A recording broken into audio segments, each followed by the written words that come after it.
en Côte d'Ivoire. Madame, monsieur, bonjour, bienvenue dans ce journal. Voyons ensemble les titres. Célébration de la Toussaint ce vendredi 1er novembre, vendredi férié. Une fête religieuse instituée et célébrée par l'Église catholique avec l'objectif d'honorer tous les saints, qu'ils soient connus ou non. Les nombreux pratiquants ont aujourd'hui marqué cette journée par une messe. Journée portes ouvertes des institutions de la République, une 3e édition de ces journées en présence du vice-président de la République qui a relevé le rôle clé des institutions de la République de Côte d'Ivoire qui sont des vecteurs de transformation sociale, économique et politique fondés sur la transparence, l'efficacité et aussi la responsabilité. Et l'actualité internationale avec les frappes d'Israël qui continuent sur la capitale du Liban, Beyrouth. Washington signale un bon progrès vers une trêve. Des émissaires américains ont rencontré le chef du gouvernement israélien, Benjamin Netanyahou. Bienvenue à tous. L'actualité de ce vendredi 1er novembre, c'est la Toussaint et c'est un jour férié. La fête de tous les saints associée à la mort ce jour est choisie pour visiter des cimetières et fleurir les tombes des proches disparus. Mais la Toussaint, c'est avant tout une fête religieuse instituée et célébrée par l'Église catholique dans l'objectif d'honorer tous les saints. Ainsi, de nombreux pratiquants ce 1er novembre marquaient cette journée par une messe, comme on le voit sur ces images qui nous viennent de Boaké, où une messe solennelle a été dite dans un esprit de recueillement. Et ce 1er novembre aussi, le président de la République de Côte d'Ivoire, Alassane Ouattara, a quitté Abidjan pour un séjour en France. Le président de la République est accompagné de la première dame Dominique Ouattara. On le voit sur ces images rapportées par nos reporters au départ de l'aéroport Félix Houphouët-Boigny. On enregistre la présence du vice-président de la République et du Premier ministre. C'est la Toussaint, c'est un jour férié, l'occasion d'en savoir un peu plus sur nos institutions. Elles vous livrent tous leurs secrets, tout ce qu'il faut savoir sur leur mission, mais aussi leur fonctionnement aux journées portes ouvertes des institutions de la République. Une 3e édition est lancée par le vice-président de la République sur la vision du concept Côte d'Ivoire solidaire. Les institutions de la République se mettent au cœur du développement socio-économique du pays. On le voit dans ce développement de Mahama Traoré. Qu'il s'agisse de l'Assemblée nationale, du Sénat, du Conseil constitutionnel, de la Haute Autorité pour la bonne gouvernance, la Cour de cassation ou encore la Grande Chancellerie et bien d'autres, la dizaine d'institutions que compte la Côte d'Ivoire reste encore méconnue du grand public. Cette soif de connaissance a conduit des centaines de jeunes ce jeudi au Sofitel Hôtel Ivoire d'Abidjan à l'occasion des journées portes ouvertes des institutions de la République, un événement organisé par le haut représentant du président de la République en vue de promouvoir ces instruments de gouvernance qui contribuent à la marche du pays. L'édition 2024, en mettant en relief le développement socio-économique, permet de camper le rôle de nos institutions dans la valorisation des facteurs favorables à ce développement économique. Nous avons des institutions dont l'impact sur la paix sociale est incontestable, des institutions dont les contributions au renforcement de l'état de droit, de la bonne gouvernance ou de la démocratie sont aussi irréfutables. Il en est de même de la promotion de l'excellence ou de la mise en relief des questions économiques, sociales, économiques, environnementales, culturelles, avec en bonne place le rôle des rois et chefs traditionnels désormais au cœur de l'appareil d'État. Jamais l'architecture institutionnelle de notre pays n'a été aussi complète et inclusive de l'ensemble des leviers pour la construction d'un État moderne. Au nom du chef de l'État, le vice-président Tiemoko Meïlé Koné soutient que des institutions fortes sont essentielles pour garantir l'état de droit. Malgré les champs d'action variés, il appelle les institutions de la République à faire preuve de complémentarité pour être à la hauteur des défis du développement socio-économique du pays. Pour que ces acteurs et animateurs de nos institutions soient pleinement efficaces, je les invite à favoriser un dialogue ouvert et constructif avec les bénéficiaires du service public pour le maintien de cette confiance mutuelle indispensable au progrès collectif. Alors que nous célébrons cette nouvelle édition des Journées portes ouvertes des institutions de la République, il est de notre responsabilité commune de garantir que le dialogue engagé soit durable et porteur de résultats concrets. Nous devons continuer de bâtir une Côte d'Ivoire forte, prospère et unie, en encourageant la compréhension réciproque et l'engagement collectif. C'est à travers cette approche inclusive et participative que nous pourrons relever les défis de demain et garantir un développement socio-économique harmonieux pour tous. Les attributions, l'organisation et le fonctionnement des institutions sont établis soit par la Constitution, soit par un texte de loi ou un règlement. Voyons en pratique la collaboration entre les institutions de la République et des organisations professionnelles. Elles participent, on l'a entendu tout de suite, au développement socio-économique. Le sujet est d'ailleurs au cœur d'une audience entre la primature et l'Ordre des avocats de Côte d'Ivoire. Une rencontre qui a mis aussi sur la table les principales attentes de cette organisation. On a aussi parlé de la célébration des 65 ans d'existence de cette organisation. Le commentaire de Jean-Luc Bongo. Maître Florence Lohan-Messan, le nouveau bâtonnier de l'Ordre des avocats de Côte d'Ivoire, était à la tête de cette délégation de professionnels du barreau reçus en audience par le Premier ministre Robert Begré-Mambé. L'objectif de cette visite était d'adresser une invitation au chef du gouvernement pour les festivités marquant les 65 ans de l'institution, mais également d'aborder les attentes principales de l'Ordre des avocats. Nous avons rencontré le Premier ministre pour l'inviter de façon formelle aux festivités des 65 ans du barreau de Côte d'Ivoire qui se dérouleront du 2 au 9 novembre 2024 à Abidjan. Le Premier ministre s'est montré particulièrement sensible à cette invitation et profitant de celle-ci, nous lui avons exposé l'ensemble des préoccupations du barreau de Côte d'Ivoire. Il y a prêté une oreille attentive et nous a promis une nouvelle rencontre pour que nous puissions débattre de toutes les questions que nous lui avons soumises. Le bâtonnier Lohan-Messan a souligné les enjeux qui animent aujourd'hui la profession d'avocat, notamment en termes de sièges pour l'institution, de formation, d'éthique et d'accès à la justice pour tous. À travers ces échanges, le gouvernement réaffirme ainsi son soutien au barreau de Côte d'Ivoire, engagé dans la modernisation et la formation continue de ses membres. Les institutions de la République encadrent aussi les décisions de développement. L'exemple avec ce forum de la finance s'engage, organisé par le patronat ivoirien. À sa 7e édition, le gouvernement ivoirien, par la voix du Premier ministre Robert Begré-Mambé, annonce accorder plus d'intérêt aux entreprises, aux PME, mais aussi aux solutions trouvées pour leur financement. On rappelle qu'en 2024, les besoins de financement des PME se chiffrent à plus de 10 000 milliards de francs CFA. Le résumé donc de cette édition 2024 par Abdoulaye Koné. Le forum La Finance s'engage crée depuis 7 ans des cadres d'échange pour mieux informer les petites et moyennes entreprises sur l'accès au crédit financier. Plus de 1 295 milliards de francs CFA mobilisés pour le financement des PME depuis le lancement de la FSE.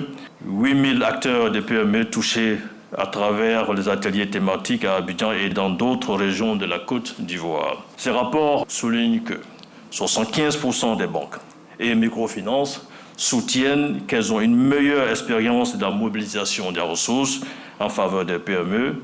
Dans sa phase actuelle de transformation structurelle de l'économie recommandée par les cadres de référence stratégiques que sont les PND et la stratégie Côte d'Ivoire 2030, la Côte d'Ivoire a plus que jamais besoin d'un secteur privé plus robuste et plus compétitif, ce qui confère aux PME et à l'ensemble des entreprises un véritable intérêt stratégique.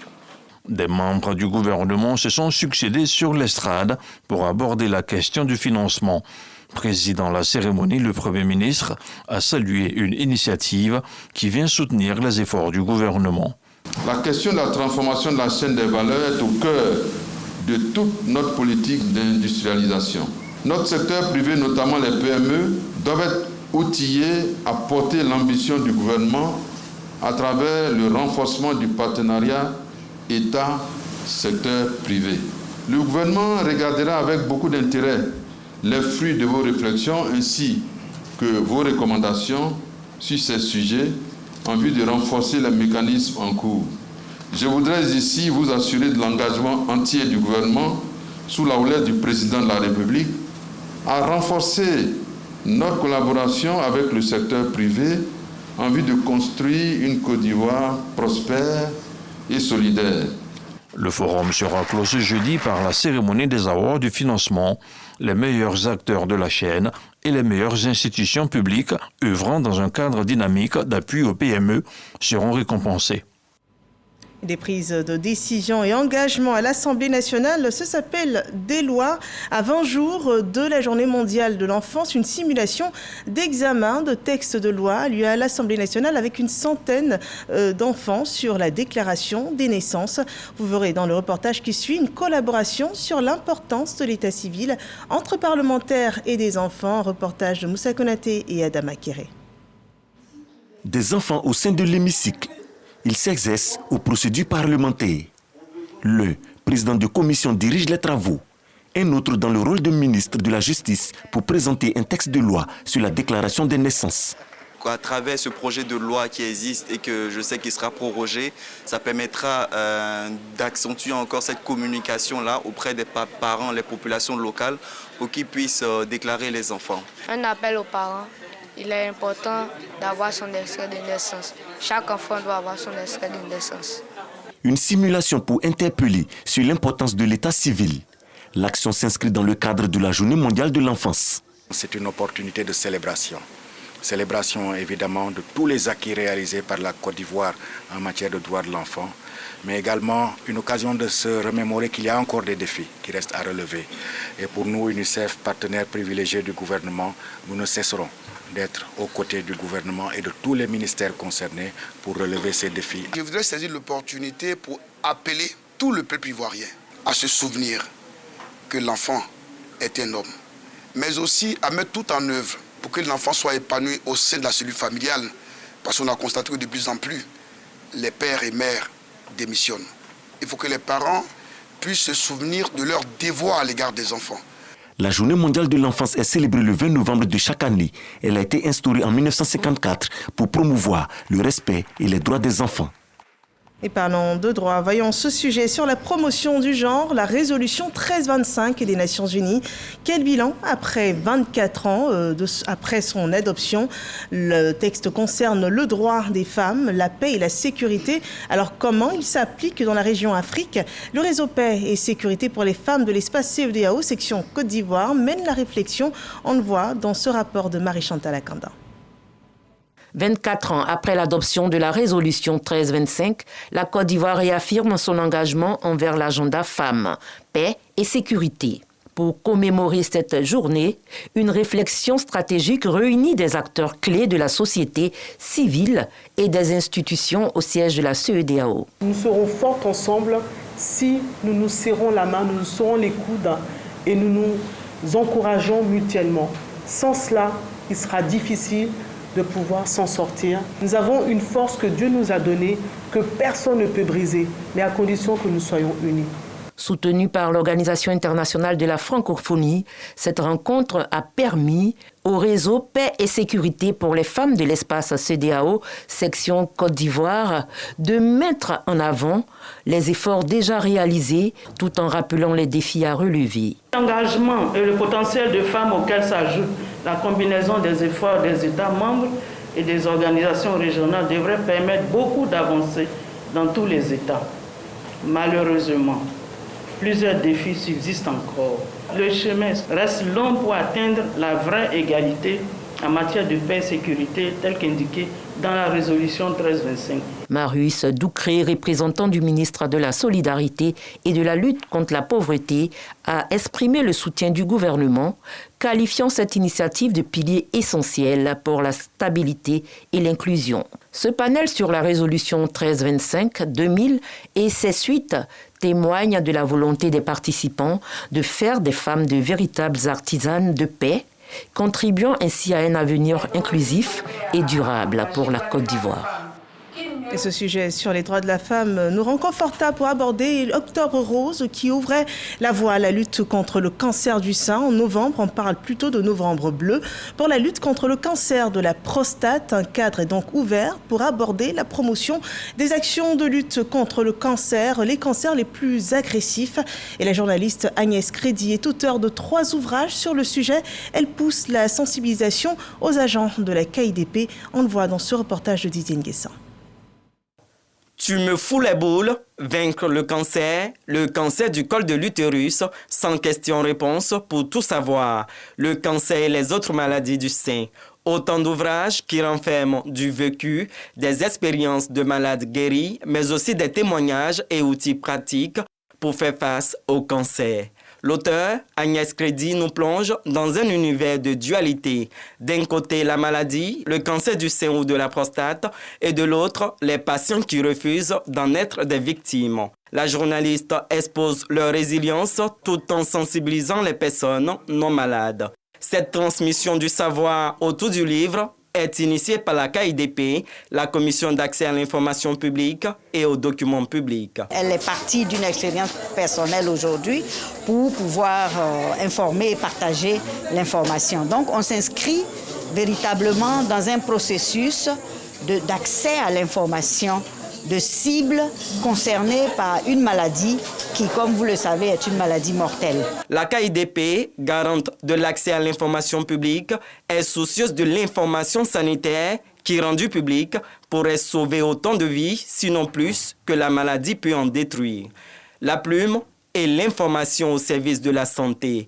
Anne-Marie Penn et Agnès Crédit, 2 femmes, une vision commune pour prévenir les cancers du sein, du col de l'utérus et de la prostate.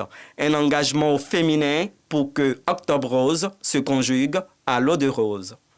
Et l'engagement se poursuit après Octobre Rose. Les campagnes d'information et de dépistage se poursuivent avec le Centre national d'oncologie et de radiothérapie Alassane Ouattara qui est plus proche des populations et organise une séance de dépistage des cancers du col de l'utérus et du sein dans nos régions. Voyons comment ça s'est passé à Toumoudi avec Kader Sogodogo.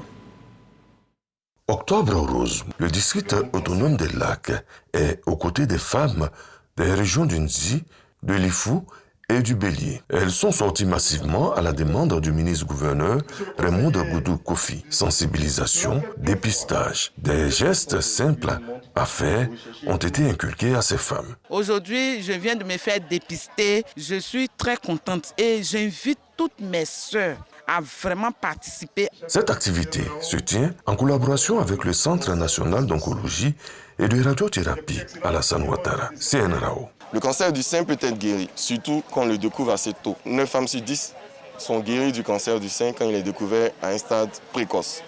D'où ce dépistage afin de pouvoir sensibiliser les femmes. Raymond Goudou Kofi encourage les femmes au dépistage. Les femmes pensent toujours que quand elle a une petite douleur, ça va passer ou alors on se rend chez le praticien. Je ne suis pas contre. Mais cette sensibilisation nous permet un éveil de conscience sur la prise en charge même de son propre corps. Et informer les femmes, sensibiliser les femmes, leur donner l'information pour que dès la première alerte, elles puissent aller à l'hôpital, ne pas rester à la maison et attendre que la maladie se propage. Cette cérémonie, qui est à sa 2e édition, a été une occasion pour rappeler que les hommes ne sont pas à l'abri du cancer du sein. Ils ont été également invités au dépistage. Et la fête de la Toussaint à Bouaké avec une messe solennelle qui a été dite dans un esprit de recueillement, suivant ce point de Laure Goretti et de Charles Tatou. La Toussaint est une solennité emblématique de l'Église catholique, célébrée avec ferveur. À Bouaké, les fidèles de la paroisse Saint-Joseph Moukassa de Soukoura n'ont pas failli à la tradition. Venus nombreux pour la messe en mémoire de tous les saints. C'est ceux qui ont souffert le martyre et la souffrance ont le royaume à leur main et le règne de Dieu dans leur cœur. Ils contemplent sans cesse la face de Dieu parce qu'ils ont aimé Dieu en aimant leur frère. À la chapelle Saint-Camille de Lidis, au quartier Belleville, l'atmosphère est tout aussi solennelle. Les fidèles assistent à la messe célébrée par le père Emmanuel Nguessan qui souligne la distinction entre la fête de tous les saints et la commémoration des défunts. Demain, c'est la fête qu'on appelle la fête des morts ou bien commémoration des fidèles défunts. Il ne faut pas mélanger les choses. Souvent, on a tendance à mélanger la fête de tous les saints et à la célébration de la commémoration des fidèles défunts. La fête de tous les saints, ce sont les saints reconnus ou inconnus. L'important de cette fête, c'est que c'est un témoignage pour les chrétiens que nous sommes, pour dire que nous aussi, nous sommes appelés à la sainteté. Paroisse Saint-Martin d'Air France. Ici, la messe a également été l'occasion de se souvenir et de prier pour tous les saints qui ont consacré leur vie à la foi chrétienne. Prier pour les défunts de ma famille et tous ceux qui sont de notre communauté qui nous ont précédés dans la gloire.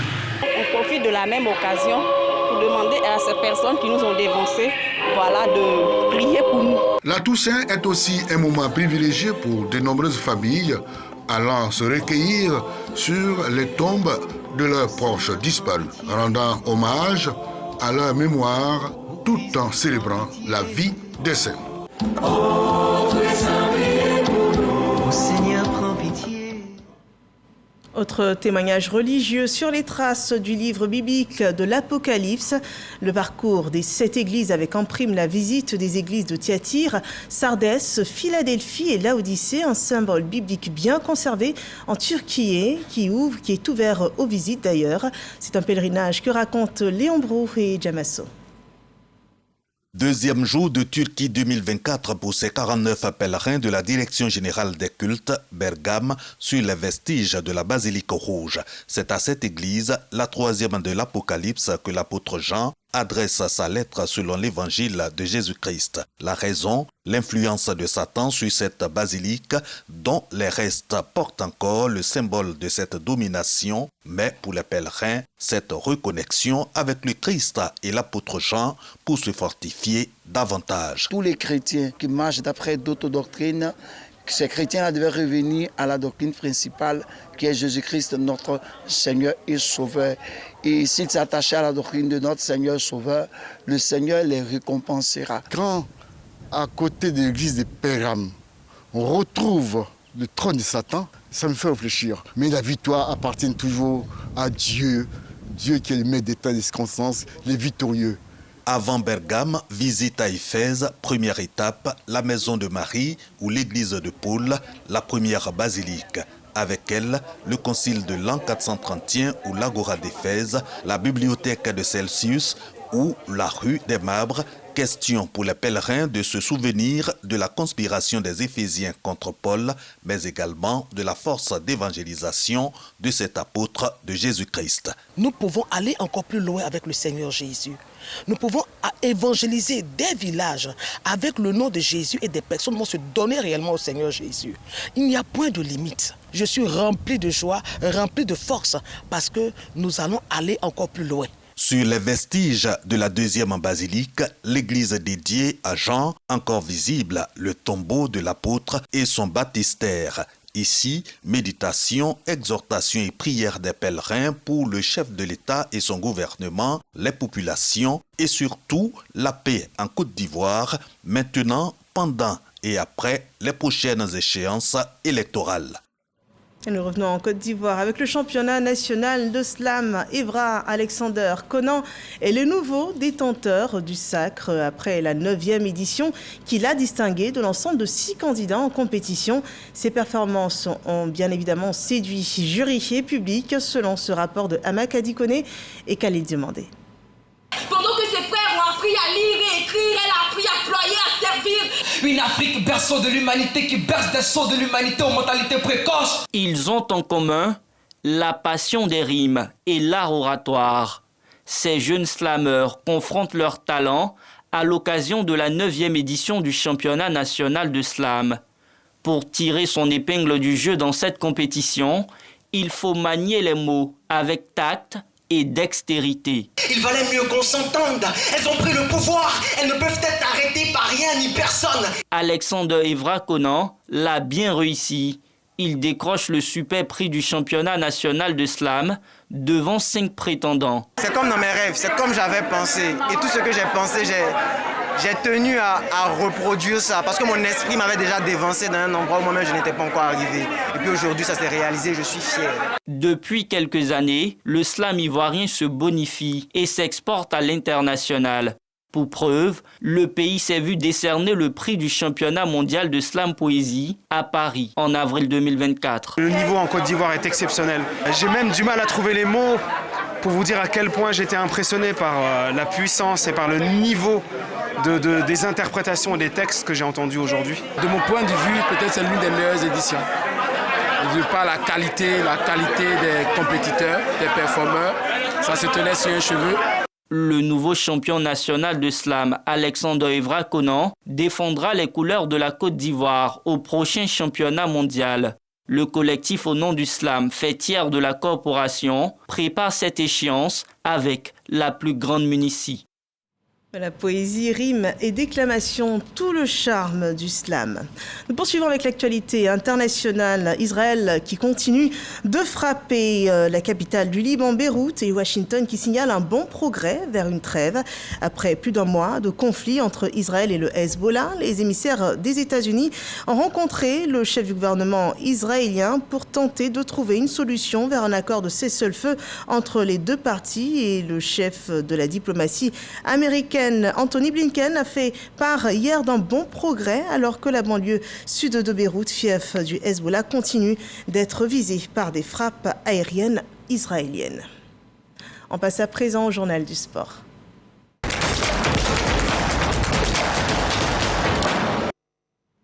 Et nous sommes en compagnie de Jean-Sylvain Esso. Jean-Sylvain Esso, bonjour. Bonjour Marine. Vous nous rejoignez ce vendredi pour plusieurs sujets sur le sport. On va commencer par le Viet Vo Dao, un art martial qui nous vient du Vietnam et qui forme les hommes vrais. Oui, effectivement. Et pour cette compétition-là, avec cette 5e édition du championnat national donc, de Vovinam, Viet Vo Dao, la Côte d'Ivoire va abriter donc, cette édition à partir donc, du 4 novembre jusqu'au 9 novembre 2024, hôte de la compétition. Eh bien, les éléphants Vosin sont en ce moment en train donc, de peaufiner leur dernière stratégie en vue donc, de relever le défi sportif. Comment se prépare-t-il? La réponse avec Moyabi Diabaté.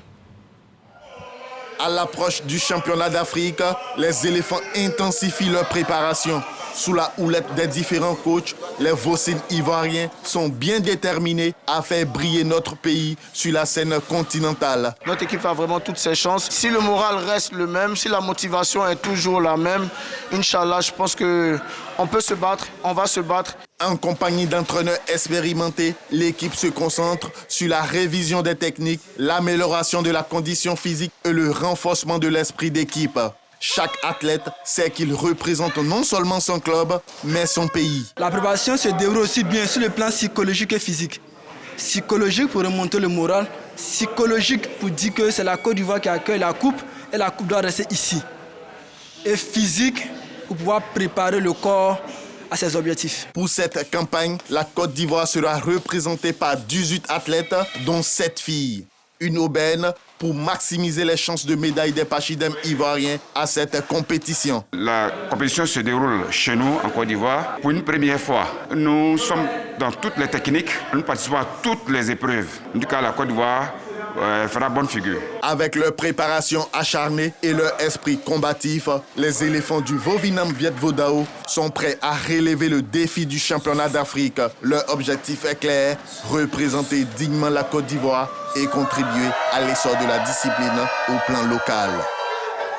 Au plan local, justement, on parlera donc de football avec la 7e journée des championnats des Ligue 1 et Ligue 2. Une 7e journée marquée par plusieurs gros formats. On retrouve Patrick Dadier qui nous présente quelques-unes de ces affiches.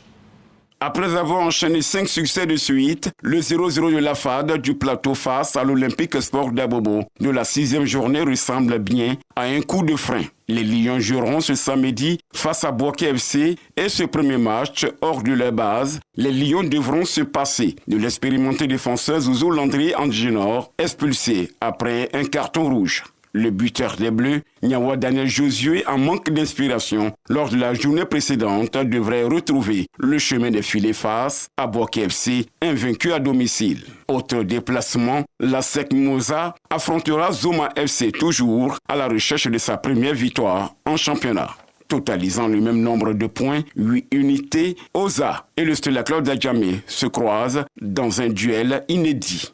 Après 5 matchs nuls d'affilée, les Magnons ont pris récemment leurs 3 premiers points en Ligue 1 en battant le SC San Pedro 1-0. Oza Stella Club sera diffusé samedi sur la 3 à 18h. En proie à des difficultés, avec 4 revers de suite, le RCA, champion en 2020, tentera de survivre face à la Société en sport de l'armée. De même que le COK, la Lanterne Rouge, un point à son compteur, se jaugera aux Abobolais, le Sol FC. Terminons avec la 7e journée de la Ligue 1. Le Stade Abidjan face à l'Est Denguélé, Lys de Sassandra, Mouna FC et le FC San Pedro devant Isca. Un gros match de Ligue 2 à suivre ce dimanche à 15h30 sur la 3 dans la poule A. L'Africa Sport d'Abidjan, après avoir enchaîné 2 succès, défiera Yamoussoukro FC pour le compte de la 7e journée.